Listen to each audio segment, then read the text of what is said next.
Hello, hello. Welcome back to Peak Northwest, an outdoors and travel podcast by the Oregonian and OregonLive, dedicated to the adventure and exploration of our beautiful Pacific Northwest. I'm Jamie Hale. And I'm Vickie Connor. Together, we take you to some of the most beautiful and interesting destinations in our region, discussing where to go, what to do, and places to see. But before we get to all of that, an introduction is in order. So for those who didn't listen to the last episode, our good friend Jim Ryan has left Peak Northwest as he moves on from the Oregonian to a job at the Seattle Times. I can speak for all of us here at the O when I say that we are both very excited for Jim and super sad to see him go. Of course, the pod must go on. And so I am very excited to introduce our new co-host here at Peak Northwest, Vickie Connor. Vickie, it's so good to have you here. I am so excited to be here. I feel like we need to cue some applause or something. Yeah. But dun, dun, dun, confetti fall. Yeah. But yeah, I can't believe Jim is gone. Well, he's still with us, but just moving a few hours north. Jim will thrive there. Yes. But I have some big shoes to fill. And I'm excited about it, though. Yeah. And, I don't even necessarily think about it as you filling Jim's shoes, but as you bringing your own shoes in. It's like a new pair of hiking boots here on the Peak Northwest podcast. And I felt like today might be a good opportunity to introduce listeners to the person in those hiking boots, which is you, and who you are and what you're interested in and what you're getting up to. But first, I feel like, I think of what people naturally want to know about is who are you? Where do you come from? What's your background like?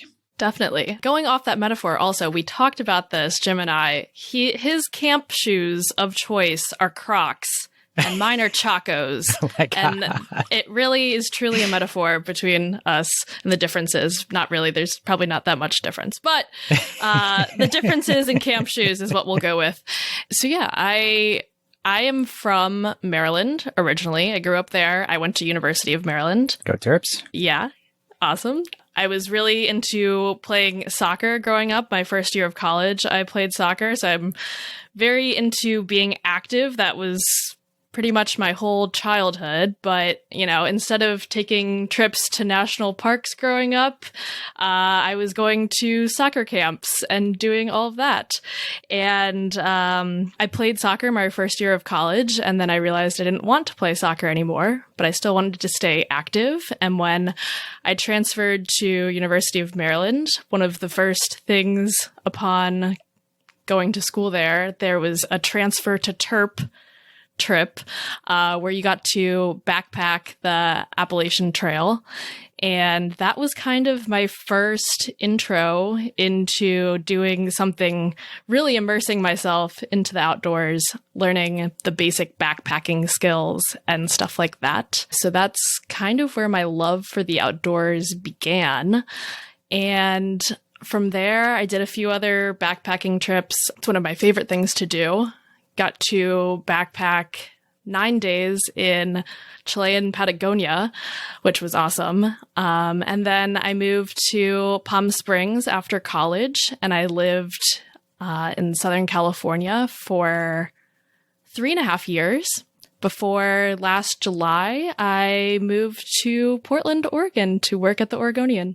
And you weren't hired at the Oregonian to do this podcast or to do podcasting in general. Let's be clear, right? So you have been working in video, right? For your time so far here? Yes.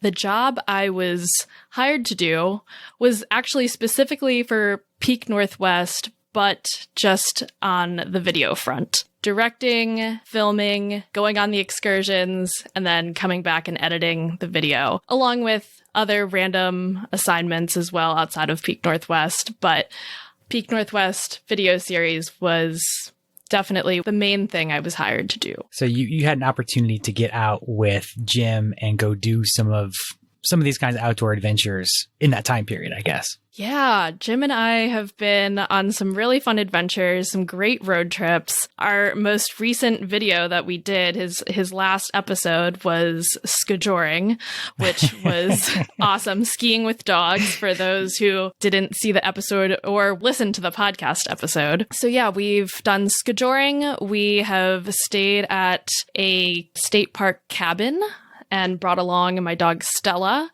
on that adventure.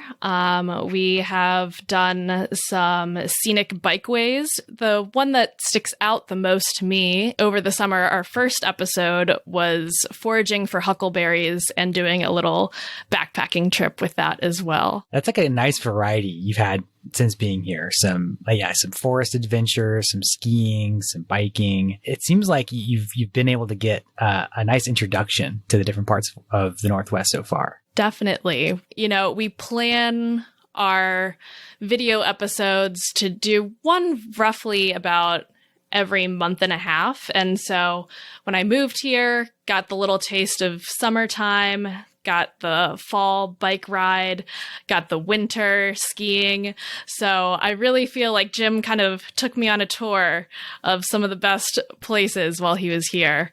So excited to continue that on too. It's interesting. When I talk to people who are from the East Coast about Oregon, and I was just spending some time in DC, your old neck of the woods, and talking to some folks out there about Oregon, what a lot of folks who aren't maybe from here, it seems like don't realize how diverse the ecosystems are here. Like that there are volcanoes and there are deserts and there are rainforests and there are coastal beaches. What did you know about this area before you came? And have you been like surprised by anything? That's a great question. One thing was for sure that I knew it was going to be a lot cooler temperatures than in SoCal. But I was surprised because the day that I moved from Southern California, it was the same temperature between 105 and 110 degrees in Palm Springs when I left. And it was also the same temperature when I arrived in Portland. So I was very surprised by the heat wave. I've been told that's not typical, but obviously who knows going forward. I'm always just mesmerized by when I go on hikes and seeing all the moss that's around. I was not familiar that there was a desert in Oregon, so that's really cool. I have yet to go and explore that part of Oregon, but that's definitely on my list. I mean, I'm just constantly exploring what else is out there. So, I mean, I did definitely expect the wet, rainy, cold in the winter time. So Oregon definitely came through on that this winter and spring. So you have like your good rain gear at this point, I imagine. Yes. Okay. That was definitely on first thing on my list to do was get a solid pair of rain boots. I did have a pretty solid rain jacket that has done me well. Some rain pants were also great, especially when walking my dog. You mentioned your dog, Stella, already a little bit. It sounds like your dog is a part of your outdoor adventures. She definitely is. And I will mention her a million times probably on this podcast. But yeah, so Stella, I adopted her in Palm Springs. She's a desert dog. She is a husky German shepherd, maybe cattle dog mix. She's a mutt.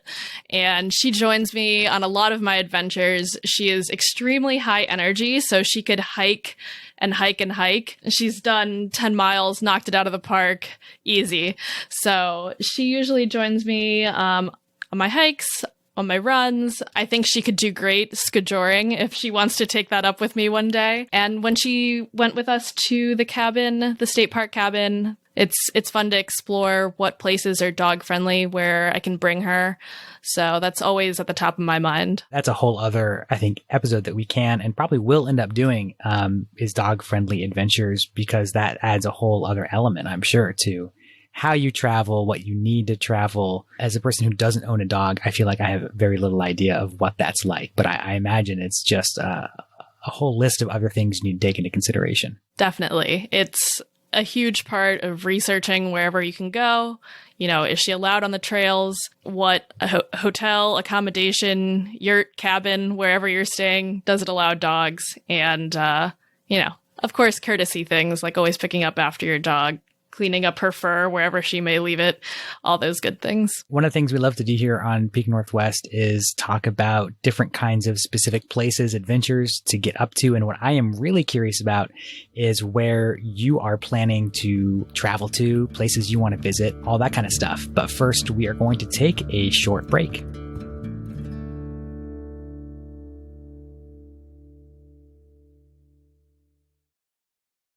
Okay, we are back talking with our new co-host, Vickie Connor, about all her different various ideas, dreams, travel adventures maybe on the horizon. Vickie, you had talked about already getting up to a bunch of really cool stuff since coming to Oregon last summer. I'm just so curious, like, do you have like a bucket list of like, here are some ideas I gotta, check off some places I gotta see? Definitely. One of my closest friends lives up in Seattle, and so we'll often team up and go on different adventures together.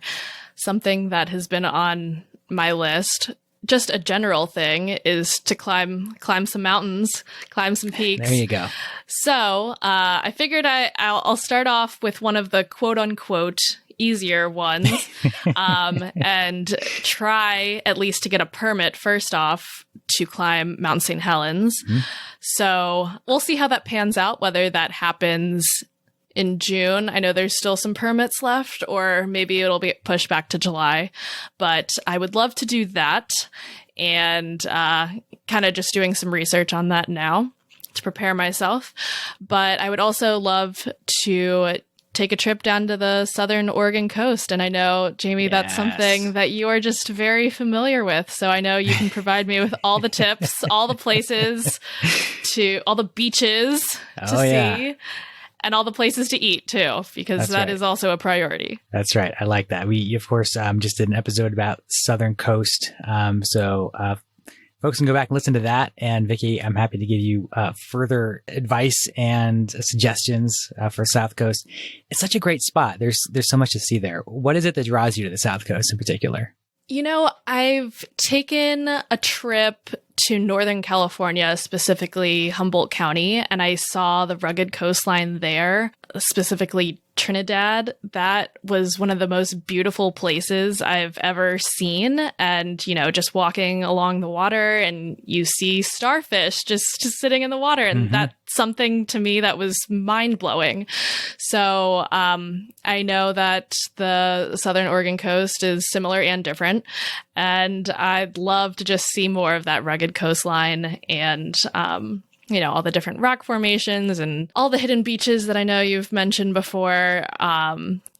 Just sound like such a beautiful place to go. See the sunsets, especially too. That's one of the biggest draws. Yeah, I mean, that's one of the I think the best aspects about the Oregon coast. People ask me about what makes the Oregon coast different than, say, California coast or the Washington coast, and the fact that the beaches, the coastline itself is public, and that there's such good access on Highway 101 all along the coast really makes it so you can explore so much and see so much really easily, which I think is just such a great way to explore the Pacific coast. So, okay, we talked about the coast, you've talked about mountains. Are there any other places or types of ecosystems in the Northwest that you were like really feeling drawn to right now? So my partner is really into biking. I'm a novice myself, but anything from road biking to mountain biking. And so I think a trip out to Bend is something that's definitely on our list to do. I've heard really great things, and I actually don't know too much, but I know that it's just like a great mountain city to go visit. And so I hear there's really great biking there. So that is also on my list. Good biking, good beer, good food, some desert attractions nearby if you want to get that Eastern Oregon experience. I love going out and checking out like the caves and the weird craters and volcanic rings and stuff like that. There's all kinds of cool stuff out there in Central Oregon. Oh, and one of the biggest things, I still have not been to Crater Lake. And that is, I can't tell where that ranks exactly on my list, but it's pretty high up there. How far is that drive? Oh, we talked about this recently on the podcast, I feel like, and I always forget. I want to say it's like 5 hours or so from Portland. Yeah. I'm going to do a very quick Google Map search here because I have it up right here. So we can't lead anyone astray, but we're talking like, a solid 5 hours. Yeah. From Portland, give or take. Yeah. Depending on which roads are open, what time of year you're going, which direction you take. Yeah. But you would join many other native Oregonians and longtime Oregonians in not quite getting to Crater Lake yet, if that ends up happening. It's one of those places that people just, never seem to quite get to. And yet it is easily one of the most, if not the most, scenically impressive natural landmarks in the state. So I hope you're able to get out there sooner rather than later. I feel like every time I drive, I'm reminded by people's license plates that have the Crater Lake one. You still have not been there yet, Vickie. You need to go to Crater Lake. I also heard there's a great bikeway that goes around the circumference of Crater Lake. So I'm looking to do that as well. That's just an absolute classic bike ride. The Ride the Rim event, which I believe we may have also done an episode on, just a really, really great way to get around the lake. I mean, driving it is awesome too, but such a cool opportunity if you are into biking to ride around the rim of Crater Lake. What would you say, Jamie, is some things as a new Oregonian that I need to do? Need is tough, right? Because I always tell people, it's like, where do you feel drawn to? We talked about the rain jacket and the boots. I think that's a good thing. I would say just feel free to try new places, right? And I think that's the beauty of coming into a place as new. Like you don't have a lot of the sort of family places you've been going to for years, generations. And I think that's where people get stuck a lot, is saying, I'm going to go to the same beach that I've been going to since I was a kid, or I'm going to go to the same state park or the same lake, the same fishing spot that I've always gone to, which is great. And it's really nice to keep up those traditions. But I think it limits you on exploring different places. So I think you're already on this path of being able to bring in that excitement and that sort of fresh perspective of saying, wow, there's all these things to do, all these places to check out. Follow that excitement and follow that joy and just see, wherever your heart is drawn to. And I'd say, don't limit yourself.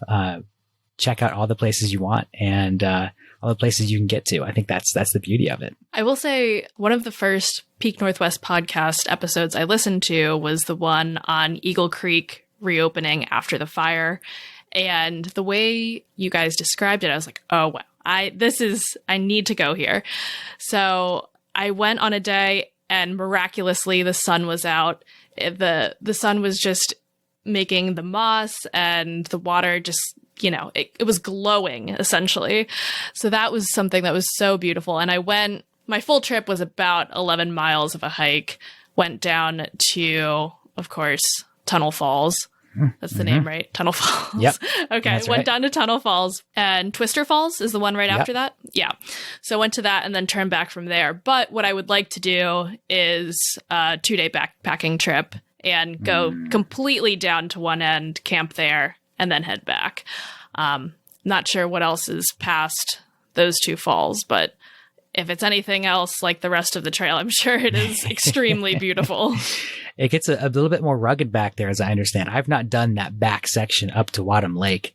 But I know it's a beautiful stretch regardless. And really you can't go wrong. It's like, even if there aren't more waterfalls, it's a really beautiful forest and one of the most beautiful places in the country. And I like if that's like the worst case scenario, that's pretty good. Some beautiful trees and some quiet, some, like you said, the sun illuminating the moss and the water. That's great in and of itself. And there's so many places like that. I think that's another piece of sort of what we were talking about a minute ago is there's all these really big name places, the big waterfalls and the big lakes and the popular trails and these cool rock formations. And that's great to explore. And I think, people definitely should. And there's all these really small spots, these little pockets of nature where it's maybe less awe-inspiring in a certain way, but it's really nice to sort of immerse yourself in these quieter pockets of nature where you can sort of begin to appreciate the small things, the little mushrooms growing up out of the ground, the different kinds of moss. Maybe there's a beaver paddling through the water. That's also a part of what makes Oregon and the Pacific Northwest such a beautiful place. All the little small things too. And I think it's taking this holistic approach to exploring the region that allows you to really fully understand and immerse yourself in it. Definitely. One of my first trips towards the Cannon Beach area, just casually seeing elk munching on some grass, and of course, people are in awe and taking pictures, but other people are like, it's another day at the Oregon coast, seeing some elk, munching on grass. That's right. Well, Vickie, I'm really excited to hear more about your adventures and travels, as I'm sure everyone listening will as you move forward. And I'm super excited to have you on the podcast and to continue on this journey with you. I am more than excited to be here. I am so open to recommendations. Like I said, I love hiking, backpacking.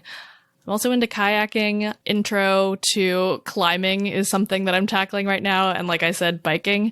So I'm more than open to recommendations, and just generally recommendations as a relatively new Oregonian are so welcome. Well, we will have plenty for you here moving forward. I am sure of that. But until next time, you can watch our videos on the Oregonian's YouTube channel and view all of our travel and outdoors coverage online at OregonLive.com/travel, as well as hereisoregon.com. Please leave us a rating or review if you enjoy the show. And if you want to support this podcast and our local journalism, please consider a subscription to Oregon Live. You can find details at OregonLive.com/pod support. This episode of the show was produced by me, Vickie Connor, alongside Jamie Hale and Andrew Thien. Stay safe and happy travels, everyone. Until next time, we leave you with this 10 seconds of Zen.